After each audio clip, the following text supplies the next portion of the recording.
भुजबळ साहेबांना खरं तर मला विनंती करायची आहे,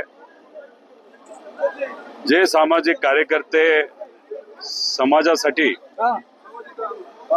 प्रामाणिकपणे आंदोलन करत असतील, उपोषण करत असतील, तर त्याला राजकीय रंग देऊ नये. जेव्हा जालन्यामध्ये लाठीचार्ज झाला होता, अमानवीय लाठीचार्ज झाला होता, महिला, लहान मुलं यांनाही पोलिसांनी त्या ठिकाणी सोडलं नव्हतं.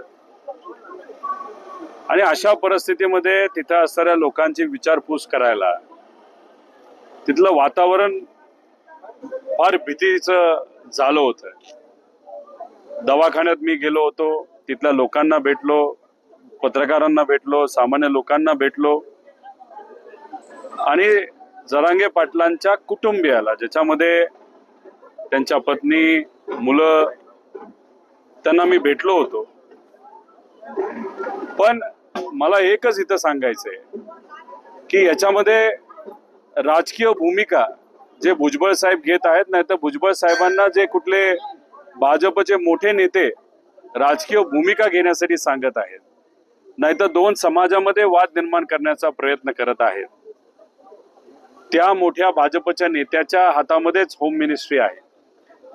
मग त्या होम मिनिस्ट्रीचा तसंच सीबीआय ईडीचा वापर करून तुम्ही केलेलं जे वक्तव्य आहे की ज्याच्यामध्ये आम्हीच कुठेतरी आंदोलनाला जरांगे पाटलांना बसवलं, नाही तर टोपे साहेबांनी बसवलं, याच्यामध्ये तुम्ही शहानिशा करा, खरं काय खोटं काय लोकांसमोर तिथे येईल. पण जेव्हा सामान्य लोकांवर लाठीचार्ज होतो तिथं जाणं ही प्रत्येक नागरिकाची जबाबदारी, म्हणून आम्ही तिथं गेलो होतो. खरं तर भुजबळ साहेबांचं वक्तव्य ऐकल्यानंतर थोडंसं आश्चर्य याच्यासाठी वाटतं की ज्या व्यक्तीचा नाही तर भाजपच्या नेत्याचा आदेश ते आज ऐकत आहेत, त्यांच्या विरोधात नाही तर भाजपच्या विरोधात भुजबळ साहेब नेहमी हेच बोलत होते की ओबीसी समाजाचं राजकीय आरक्षण कोणामुळे धोक्यात आलं असेल तर ते भाजपमुळे आलेलं आहे. मग आज भुजबळ साहेब भूमिका अशी का घेत आहेत? त्यांना कोणीतरी बोलायला सांगत आहे का भुजबळ साहेब मोठे नेते आहेत? आणि मग अशा पद्धतीने दोन समाजामध्ये वाद निर्माण करून जर भाजप नाहीतर काही महायुतीतले नेते राजकीय पोळी भाजण्याचा प्रयत्न करत असेल तर ते योग्य नाही. लोकांना अनेक इतर अडचणी आहेत, त्याच्यावर खऱ्या अर्थाने लक्ष देण्याची जरूरत आहे.